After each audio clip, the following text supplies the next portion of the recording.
It's Waxing Lyrical, baby. Hello, Waxers, and welcome to Waxing Lyrical with Mains and Dutch. I'm your host, Mains, and my colleague in the Danger Zone in Rainford, it's Mr. Neil Dutton. How are we, Neil? I fear I've overestimated my ability to cope without shaving, as my face is itching off.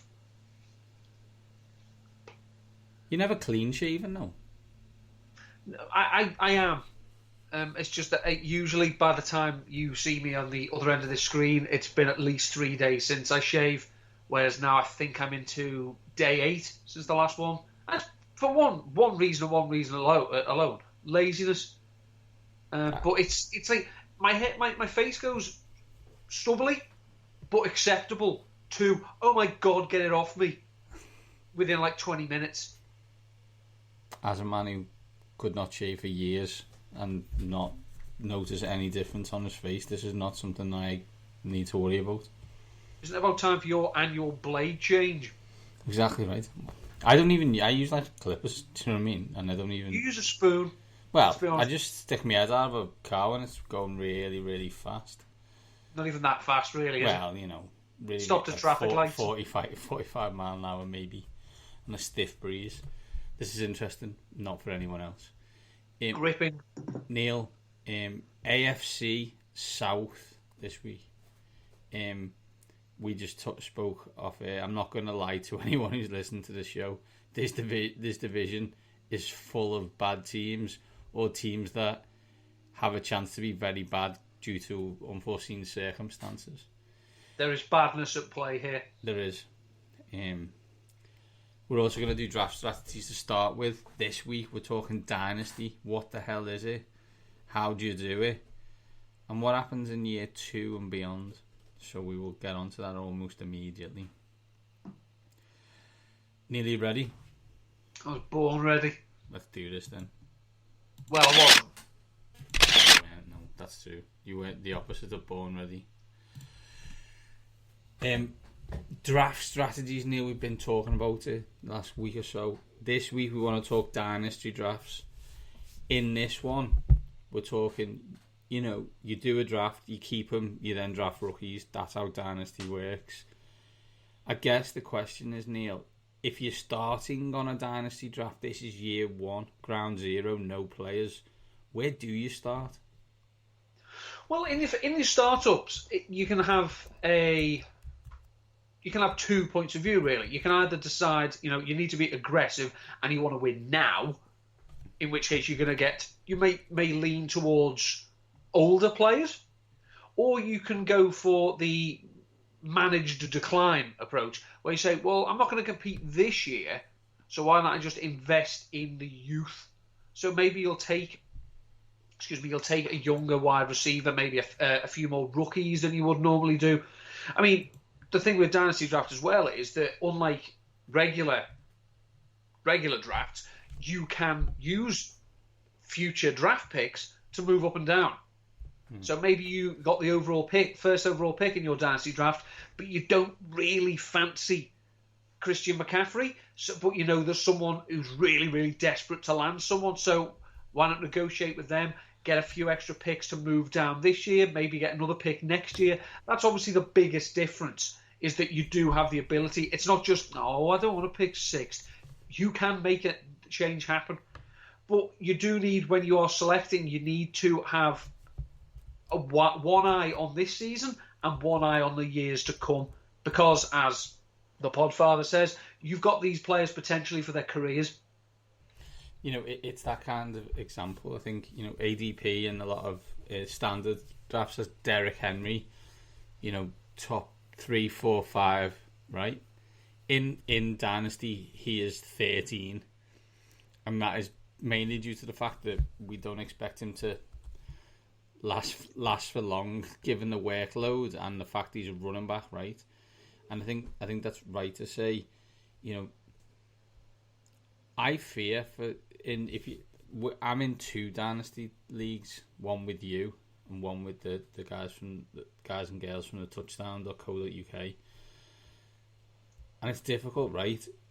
Because in both leagues I'm in exactly the same position, that I had or have running backs and in the league that I'm with you, they disappeared. I think before I even took ownership of the team, and now you kind of struggle through to find new ones.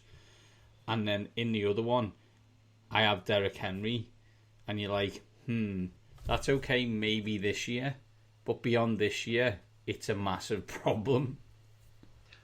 Situations like that, I mean, more so with running backs than most other positions, you need to be aware of their age.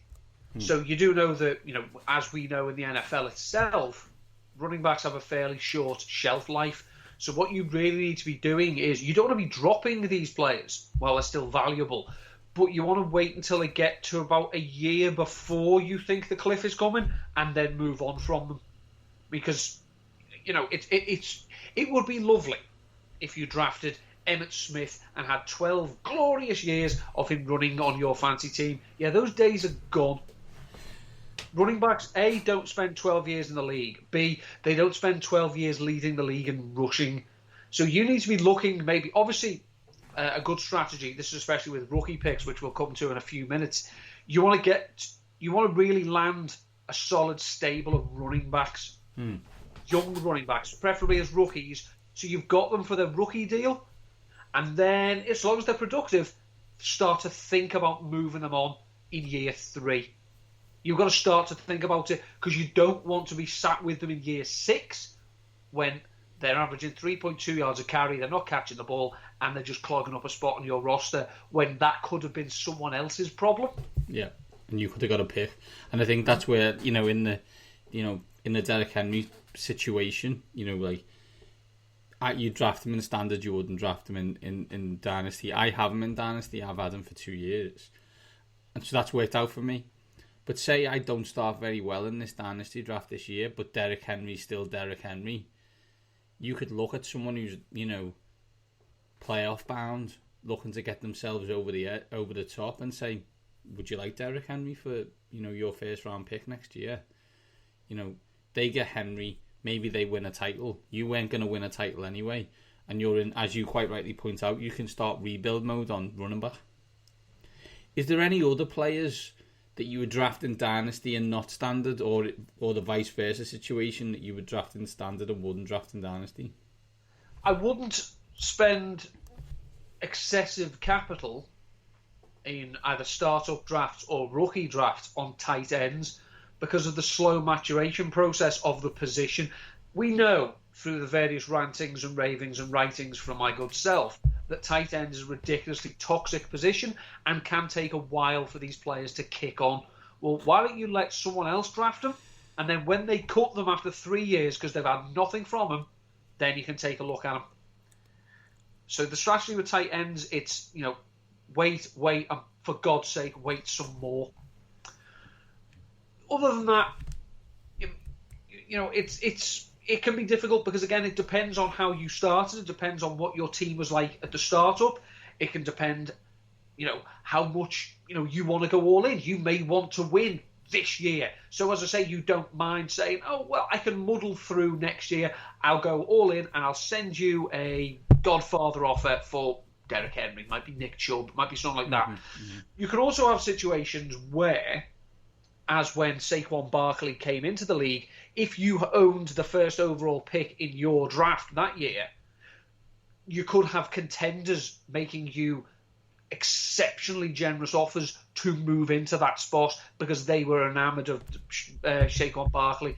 So to just say, I had the first overall pick this year, didn't fancy it, thought I'd rather move down, get a pick later. So I traded with friend Dixon. He took Kyle Pitts. I got David Johnson, who's not great, but is likely to be the starter. And I got a first-round pick for next year as well. No skin off my nose. My running backs are not great, but I didn't feel confident enough in how 4 years of Najee Harris or Travis Etienne would be, considering they're both 24 already. Yeah. So that worried me. I didn't want to spend the first overall pick on Javonte Williams because I didn't like the positional value. So I thought, screw it. I'll get a veteran. I'll get a later pick in the draft, and I'll go again next year. Did you pick in the end, Neil? I can't even remember. Do you know, I can't remember myself. I haven't even conversation. looked. I've not looked at my Dynasty roster for a few weeks. No.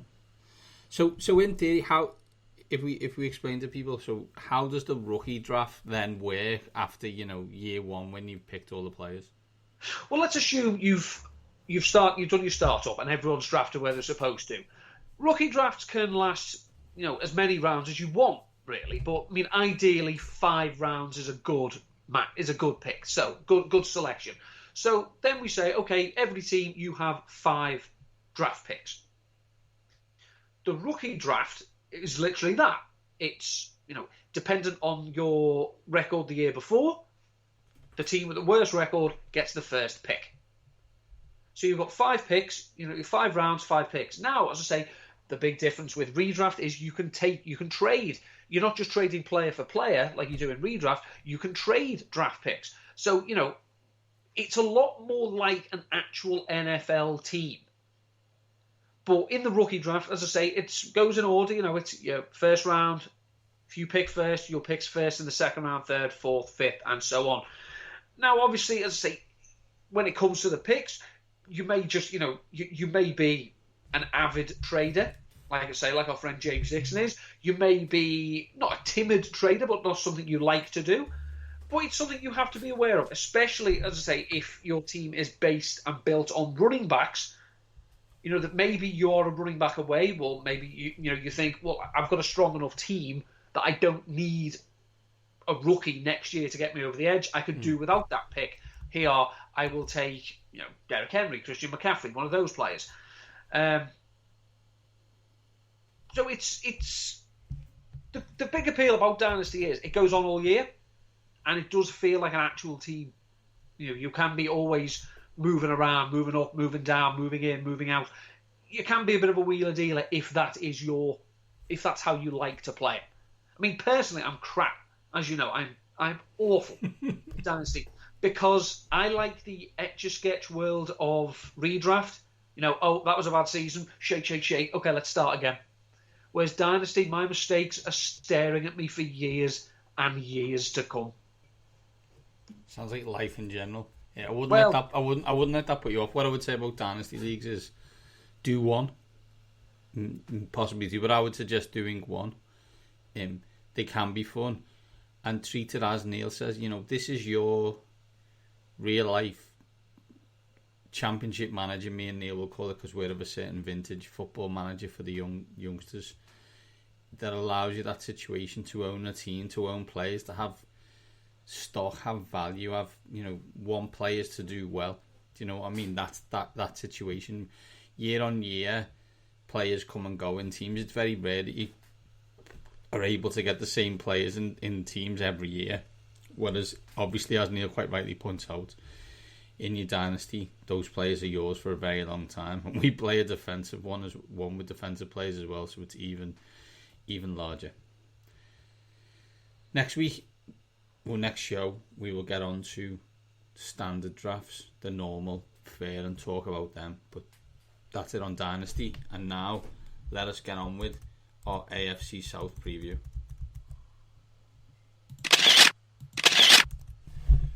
So Neil, standard fair, a big question, a fantasy darling, and then a discussion around the team and their win totals and where we believe they will be discussed.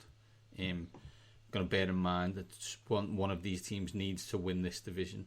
I want you to bear that in mind before we start the show. Yeah, we're doing this on the 12th of August for those who are interested. We had to take a week off last week. Neil got drunk at cricket and I had family commitments, the way of the world. So we're going to do back-to-back shows and kind of split them out. But it's the 12th of August, so we are aware of certain things related to these teams, which we will discuss. But obviously, they are all subject to change, especially at the quarterback position, especially at two of these franchises. Well, 3 if you believe the head coach. I don't believe the head coach. I don't believe him. If that particular head coach told me it was raining, I'd still stick my head out the window and see if it came back in wet. But let's be honest, this division should only be discussed at the gates of hell. Yeah. Let's start, speaking of the gates of hell, let's start with the Houston Texans. Shit show. I don't think shit show does this team justice. The big question is not a big question, more of a jumping off point. Could this team beat Alabama? West Alabama could beat this team. I'm gonna give you. Someone shared only a few short hours ago, although I've just lost it again. The unofficial depth chart of the Houston Texans. Here we go. Quarterback Tyrod Taylor, running back, 2 running backs, Mark Ingram and Philip Lindsay, wide receiver Brandon Cooks, Chris Connolly, tight end Pharaoh Brown, Laramie Tunsil, that was a good pick by the way. Left guard Max Sharping, centre Justin Britt, right guard Justin McCray, right tackle Titus Howard. Who the F are half of these players? This team is terrible. Is there a chance they go 0-17? This team has done absolutely nothing right, positive or correct since the end of the season. You see the latest one, they tried to claim that training camp was over so that the media couldn't attend anymore because we've gone to regular season availability. That's a lovely story. No, you haven't. It's not how it works. Just because you don't want the media there, it's training camp. The laws of your sport do not allow you to go dark 2 weeks into training camp. It is literally, this isn't the Belichick, I'm going to find a loophole and exploit it until someone tells me to stop it. This is just bollocks. This is, try that. No, it sounds like a bad idea, Linus. I really don't think we should do it. Why not? Oh, okay, let's give it a go then.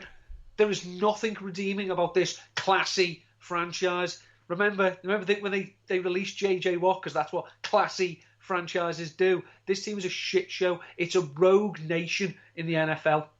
If you could relegate, this team would already have that massive R next to its name, because I don't think the other 31 owners want any part of it. They're embarrassing themselves. They're embarrassing this division. They're embarrassing the league.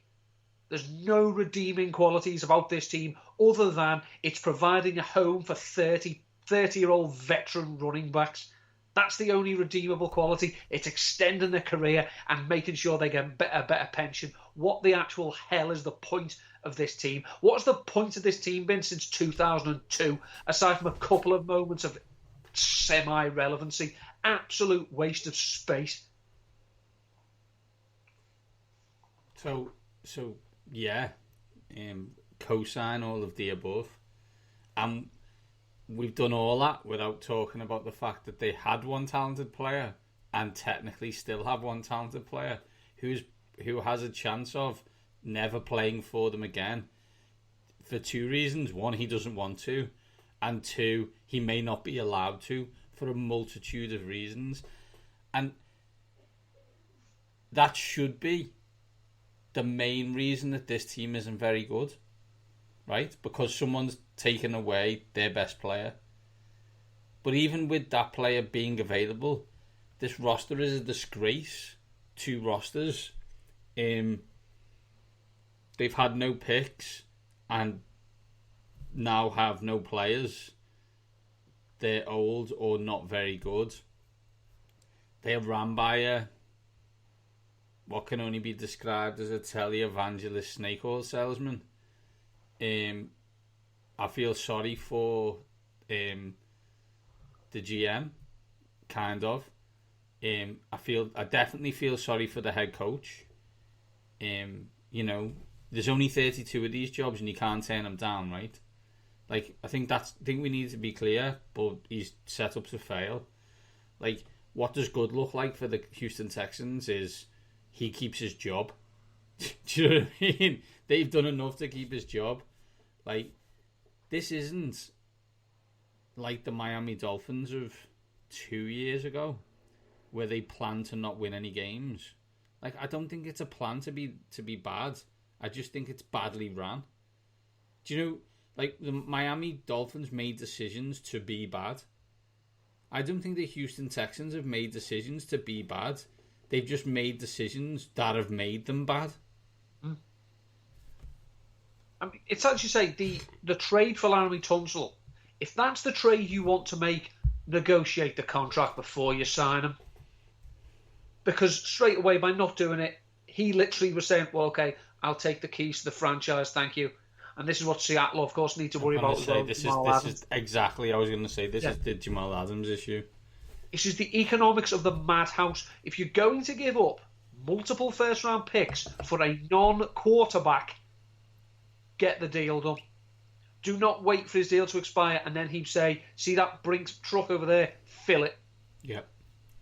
That was the start of a series of front office blunders that we don't know who to blame for. Was it Bill O'Brien? Was it the GMs he didn't like? We don't know. All I know is this team that was being run like Krusty the Clown's car while Bill O'Brien was calling the shots has gone downhill since he left. Now, as you say, I feel slightly sorry for Nick Caserio, but this was his chance to build a team in his own image. My God, does he have a bad impression of what his own image is if that's what he wants to pull out together as a roster? There's not, as you say, the Dolphins could trade away Laramie Tunsil, Minka Fitzpatrick, because they had young talent that they thought, do you know what? Yeah, they are good players, but they're not helping us. Whereas the value we can get from them will help us. Who do you want on this Texans roster? Seriously? I don't want any of them. The long snapper? Brilliant. You know, that's Possibly Laramie Tunsil. Yeah. But I'm not paying him because it's like... No, exactly, but I don't want his contract. Yeah, so... No, this team is poison. Let's get on to something that I'm really, really interested in, Neil. Is there actually a fantasy darling on the Houston Texans? Well, the main driver of fantasy production is volume and opportunity. So, as you said, they have their running back core looks like, you know, they're remaking the Dirty Dozen. But if we look at who's going to be catching passes now that the Green Bay Packers thought that the missing piece was Randall Cobb, with Brandon Cooks. Now, Brandon Cooks has been productive in the NFL. I mean, this guy's had 1,000 yards everywhere he's been. This is obviously the worst situation he's ever going to have been in. I mean, this guy was spoiled because he started with Drew Brees, Tom Brady, Jared Goff, and it's gone downhill since. But hey, they're three better quarterbacks than Allen Robinson's played with, so you know you can't have it all going away, Brandon. He's the only legitimate pass catcher they have. So regardless if it's Tyrod Taylor or Davis Mills, someone's going to catch the ball, and it's likely to be him. So I'm not saying run out and get him because he may see all the targets. Who cares? If 50% of his targets are going over his head, they're not exactly helping you, are they? But if at some point you think, okay, I could do with a wide receiver 4 or 5. Oh look, there's someone who'll see 25% of the targets. It's not a terrible. Well, it's a terrible shout, but it's not a terrible shout. Neil, the over/under on this team is 5. Just still find unbelievable. Well, are they more likely to be discussed by draftniks in Week 18 in the Super Bowl or not at all? It's 5 their win total for the next 2 seasons or this year. I find this stunning. Like if they get more than 2, I'd be amazed. And draftniks may as well start talking about them now. Yeah. Just briefly on the schedule. Every team has to have a game, a primetime game, right? You'll never guess what time and where theirs is. Is it on a Thursday? It is. It's on the NFL Network. Is it against Jacksonville? It's not against Jacksonville, weirdly enough, which I assume is a mistake. It's against the Carolina Panthers, which is a truly horrific game that 4 people will watch. And most of them are degenerate gamblers or fantasy insanity people. Apart from that, look forward to watching them as they only have 2 games in the 9 o'clock UK window. Every other game is 6 p.m. UK time. Enough of them. Onto a team that thought they had something and it was quickly taken away by men who look after feet. The Indianapolis Colts. The big question. I think they call them. But if you say so, aren't they the ones who look after kids? They're paediatricians. I could do this joke for ages, so I'm not going to. I'm just going to leave. I'm just going to name different things and see if you could name all the doctors. No. It's a West Wingism, if you remember. Of course, yeah. Bartlett did it to his daughter, who she thought didn't like him. What would you do a quarterback, and how long do you wait for Wentz? Well, the news report seems to be coming out that they're now hopeful that Wentz and Quentin Nelson are going to play in week 1. That guy must be a damn miracle worker, because when I see 5 to 12 weeks, which is oddly specific, why not say 5 to... Why, just say 12? Well, it's not... The thing is, it's not oddly specific. It's oddly random and vague. Yeah. Should be 10 to 12 weeks, or 8 to 12 weeks. 5 to 7. Yeah, 10 to that's 12, not 5 to 12. But they seem to think they can be back on week 1. Now, if that's the case, that's great. If not, by all accounts, Sam Ellinger amazing has sounded the best, which again is who's the best backup quarterback on the Indianapolis Colts, who's the best drummer in One Direction. Ultimately, who gives a shit? So we were all here for Jacob Eason versus Sam Ellinger. Like these are, this is where the world goes insane. Like that these were two of the elite high school quarterbacks that went to two of the elite college programs and are not very good. Yeah, and now sitting here realising all that hard work, all the reps, all the camps, all the off-season workouts, and what did it get us? Having the piss ripped out of me by Dutton. Exactly. This team, you look at the roster, you look at their 1 to 11 on offense and defense. There's not many superstars. There's not many glaring weaknesses either. They were a quarterback away from being serious contenders. Now, they decided that the quarterback they thought they were away was the most broken quarterback in the NFL, with a foot problem that he's had since high school, but no one's ever picked up on. Hang on, mate. How many medicals has he had? Let's be honest, right? At a minimum, he had multiple medicals with multiple teams in the draft process, and he must have had a medical when he did the trade. Yeah, and no one spotted it. Yeah. Now I'm not a foot doctor, obstetrician, paediatrician, whatever they are, optometrist. But that sounds bollocks to me. So again, I don't know. Did it contribute to the fact that his footwork has always been iffy? Well, maybe. I don't know. Again, I'm not a doctor. If Wentz plays and they can get the best from him, this team is a contender in this division and can make some noise in the playoffs, because they should have beaten Buffalo last year. With, Phil Rivers with his arm dropping off. They should have beaten them. They were the better team. They didn't, obviously, but... And, they must have thought, well, Phil Rivers took us as far as he could, bless him, With Wentz, with, the likes of Michael Pittman or Paris Campbell, is it? Paris Campbell. With these people, yet more tight ends for Frank Reich to pick, a talented defense... again, not full of stars, but a bloody disciplined unit that doesn't let teams march up and down the field on them. They were thinking, okay, we're not going to get a bye, but we get a home game, and if we win one, we might be able to win another one on the road. It could have been a contender. It was a huge leap of faith that Carson Wentz was going to be the person who could do it. Now we know that the Colts ownership don't really care, because they've signed Frank Reich and Chris Ballard to extensions. So they're almost saying, this year, it'll be nice, but you're under no pressure. If Ellinger has to play, okay. If it's Easton, if Wentz can play all these games, and we therefore are in a position where we have to give up that first-round pick next year, but Wentz looks good, it was good business.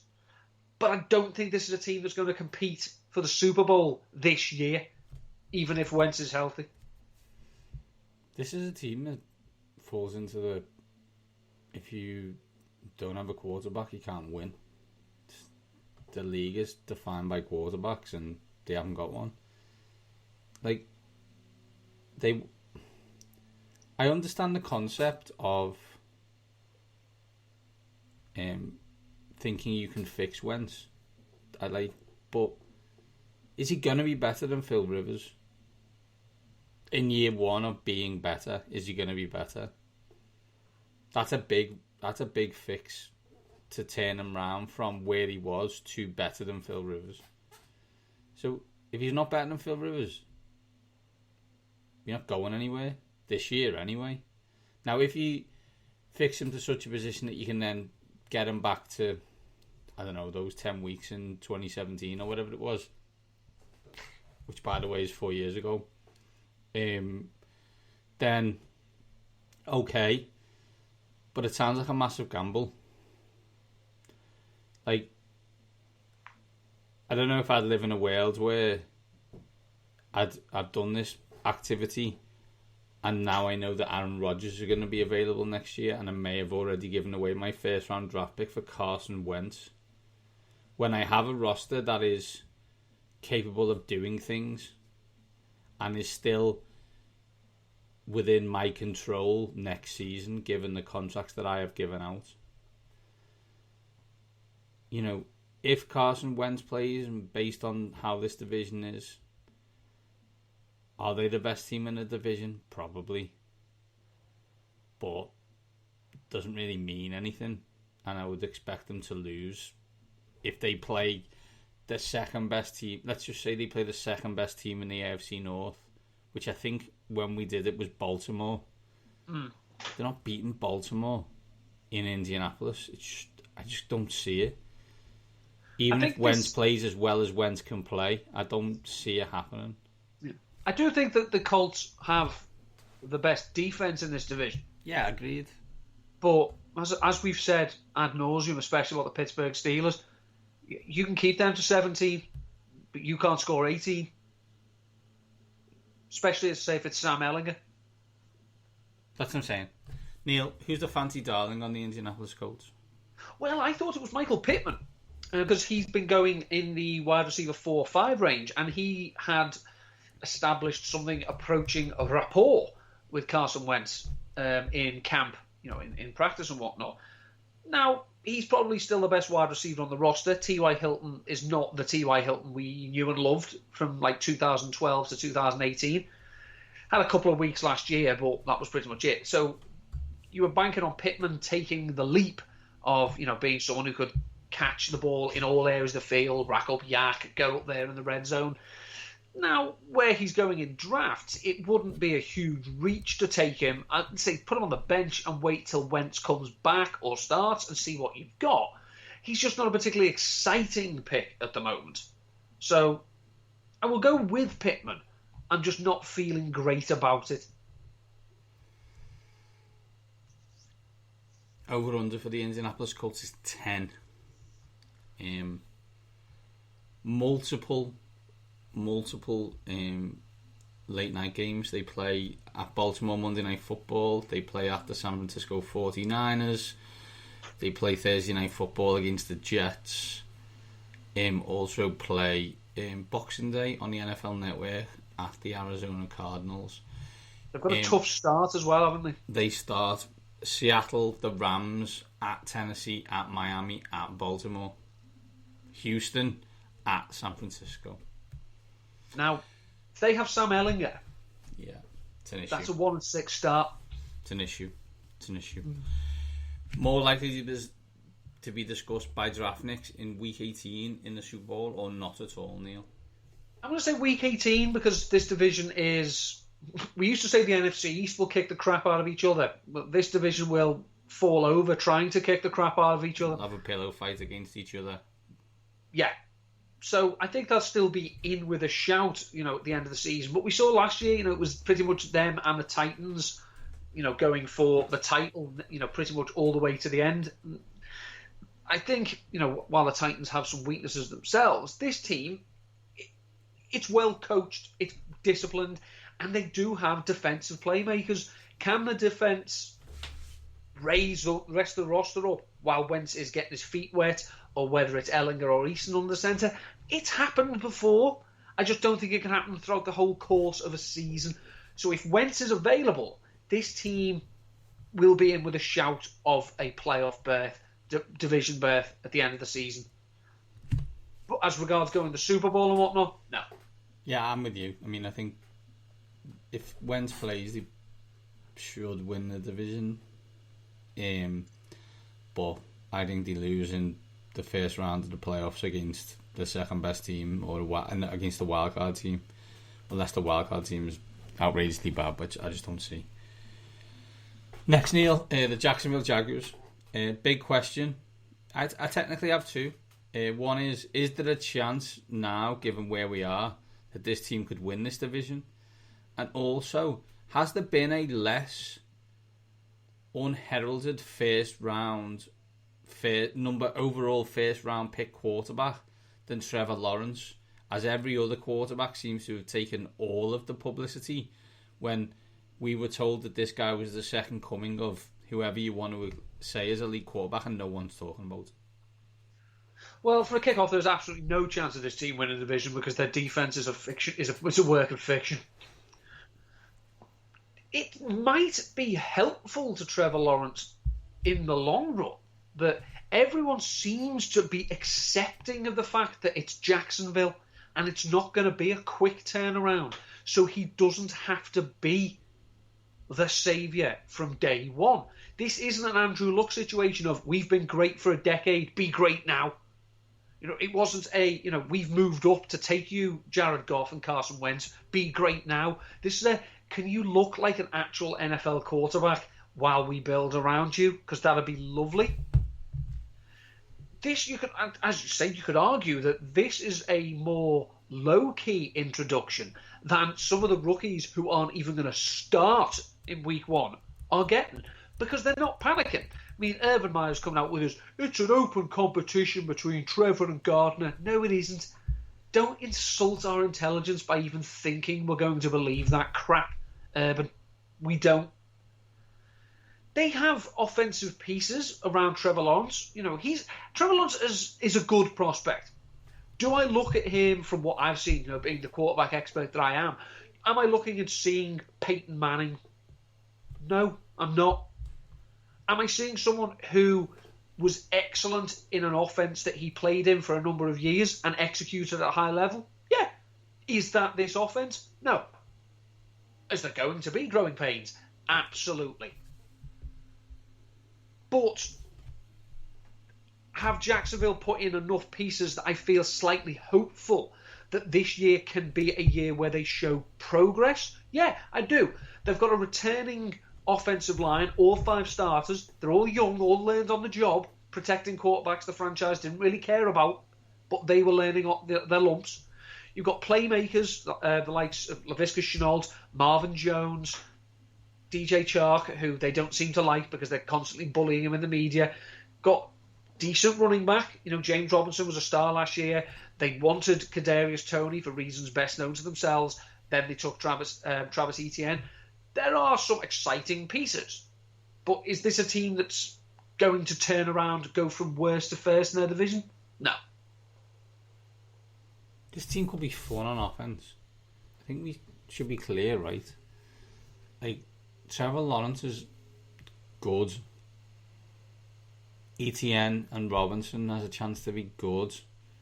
DJ Chark, Laviska Shenault, Marvin Jones. It's there's playmakers. Now, as you quite rightly point out, defense need not apply. But there's a chance that they're good on offense and they're fun. And I think sometimes when you're not very good or you haven't been very good, having fun is a massive step up. Let's be honest, they're going to beat the Texans twice. Can he win the division? No, I don't think so. I think it's a bit silly. But I do think that there's a lot of talk of Justin Fields. There's a lot of talk of Zach Wilson. There's a lot of talk of Trey Lance. And the 3 years beforehand, all anybody ever talked about was Trevor Lawrence. And since he came out of college, no one's talked about him. I mean, no one's a bit extreme. But you've done rookie drafts, Neil. How many people took Fields and Lance over Lawrence? Everyone? Most of them, yeah. Because they just did. And Lawrence can move. And he's massive. And he can throw it. I don't know. I think it's a haircut.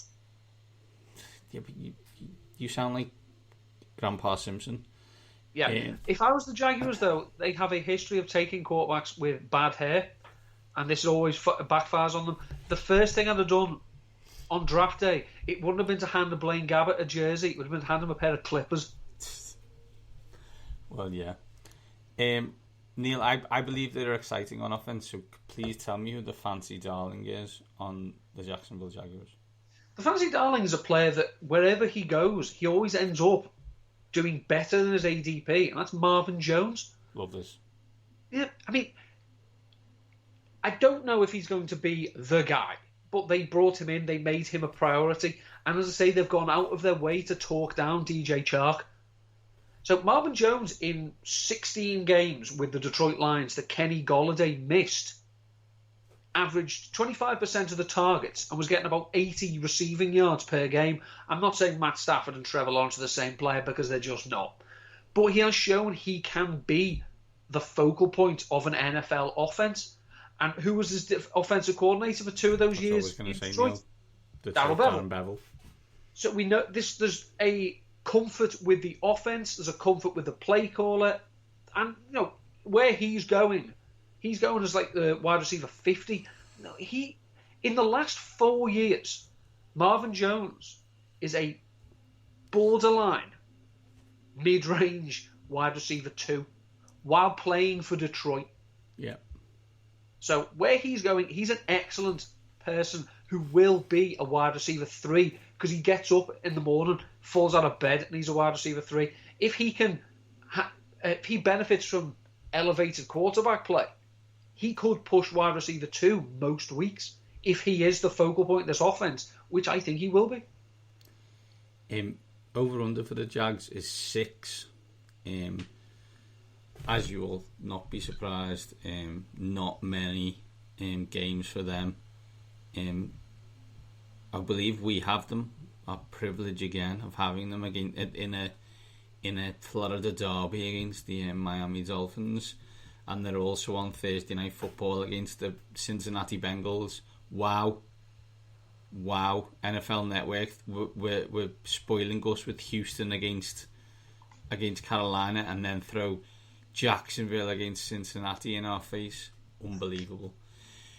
Is this team more likely to be discussed by draftniks in Week 18 in the Super Bowl or not at all? Next year it'll be not at all. This year it'll be draftniks.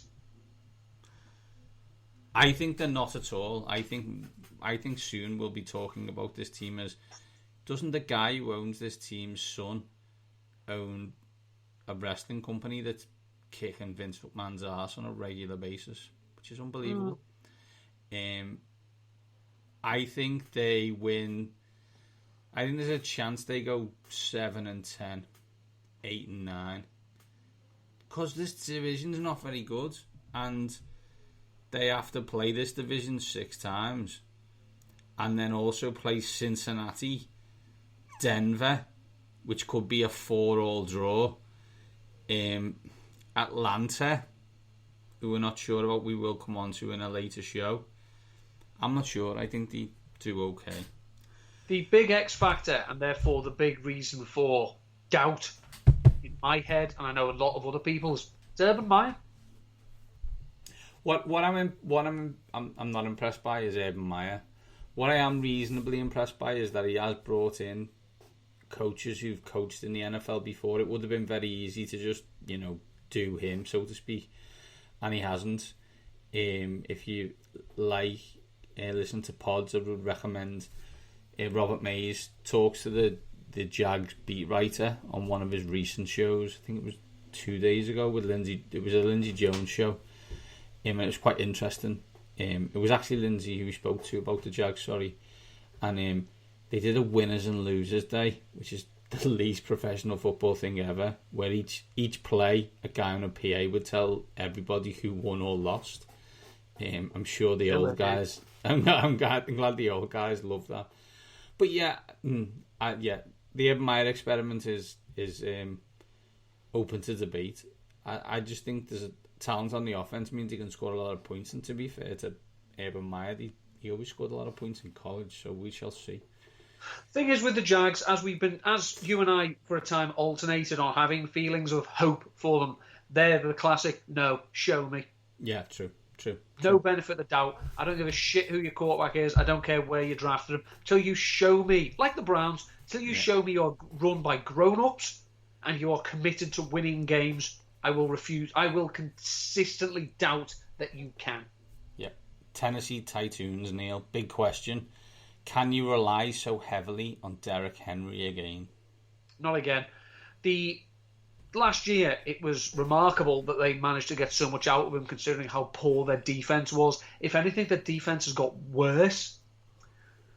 Now, coming in off 800 touches over the last 2 years, no, you can't do it anymore. And he's one of these players that I said that after the 2014 Ashes, I wouldn't be surprised if James Anderson retired.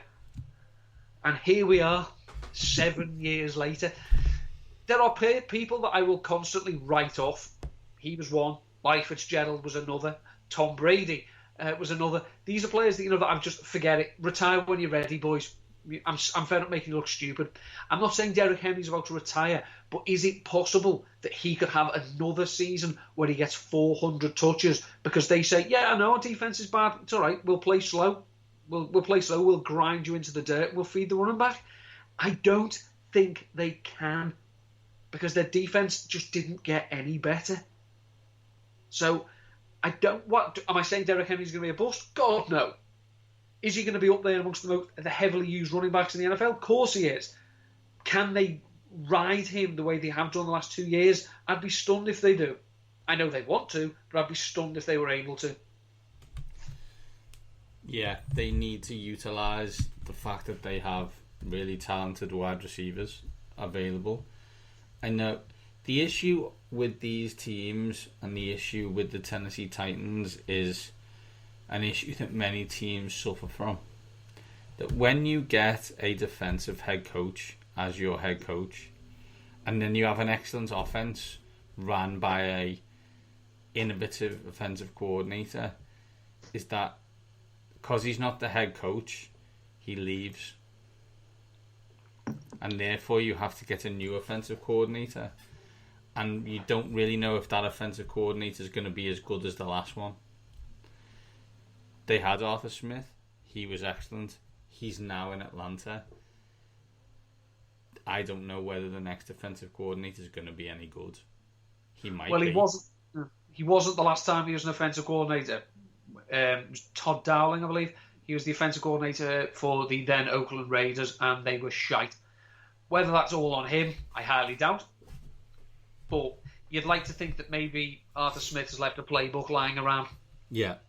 So it's an issue. I think you want to utilise Henry because he's a really talented player and, does crazy things in the gym with weights on his back and stuff like that, which is pretty unbelievable. But I do think you have to spread it out more. You do have the talent to be able to do that. You have monsters at either wide receiver position, right? So utilise them. I don't know. I don't really know what to think of the Tennessee Titans this year. They are and this is no offence to fans of the Tennessee Titans, a forgetful team in my head, which is unbelievable as their wide receivers are A.J. Brown and Julio Jones. But that's how my brain works.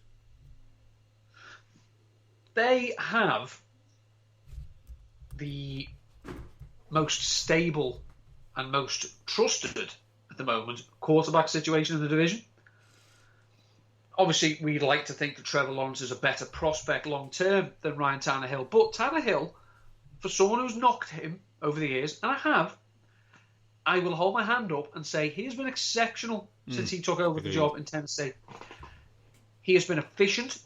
He has moved the ball, and they've been exceptional in the red zone. Can they keep that going without Arthur Smith calling the plays, dialing it up, telling them which is the right one? We don't know. And this is the problem. Their defense is an issue, and it is. We can go on and say defense doesn't matter. If you've got a good offense, the defense only needs to be middle of the road. Yeah, that's a problem. This team would need several upgrades to be middle of the road. It's nowhere near. It was bad last year. It's worse this year. they could be the worst defense in the NFL. They'll score lots of points themselves, but they'll have to do that through the air. And that's when variance will kick in and it'll bite them on the arse. So I fear for them. Fantasy-wise, I think they'll be great. But I fear for them. Fantasy darling on the Tennessee Titans, Neil. There was a time, a golden 3-4 week period, where we all thought that AJ Brown was going to get 200 targets and Anthony Ferguson was going to get another 150.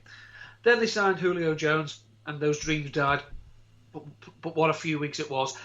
Where Ferguson's going in the draft, if you play, with multiple tight ends in fantasy, or even, best balls, drafts are still going on, as a late round dart throw, Ferguson's not a bad shout. Do I want him in my lineup every week? God, no.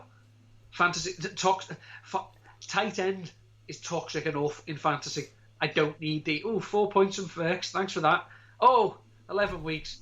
He's the classic could catch one ball a week and it'll be a 3-yard touchdown. Nearly 10 points. Thanks. And that'll be a top 12 performer that week. It's not volume you want. I mean, if anything was to happen to Julio or AJ Brown, then maybe you'd see an uptick in targets, but I don't think we can bank on it.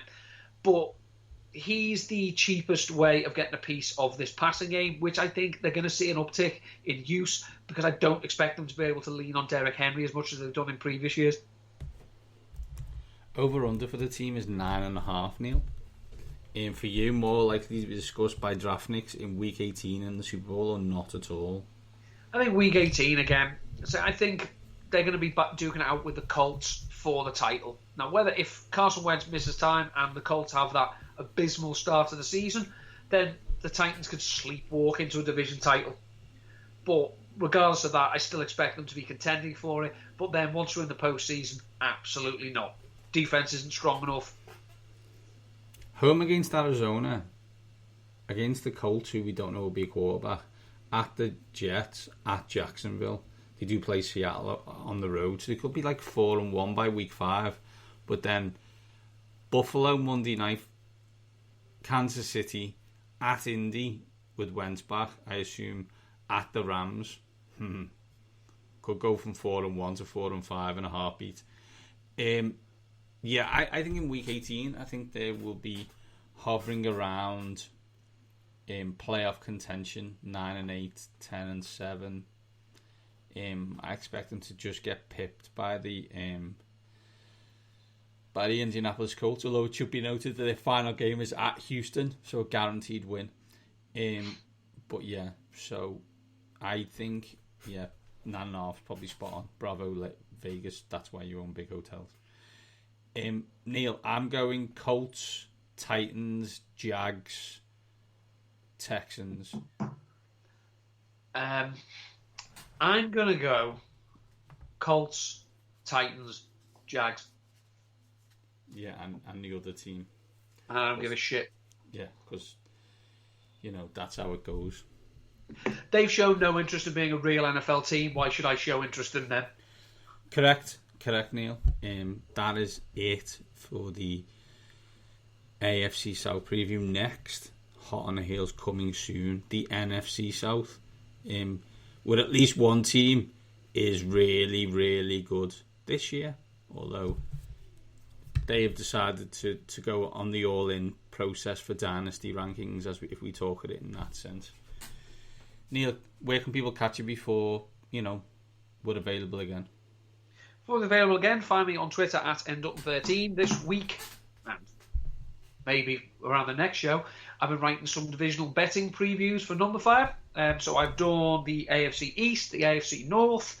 I will have the AFC South done, AFC West, and then I'll move on to the NFC North and the NFC West. Follow me on Twitter, say at End13. I will also be working on a tight end for every round of your draft piece for RotoViz. That should be out next week. I am at Mandy7. Combined, we are at waxing_lyrical. Until we meet again, these top guys are out.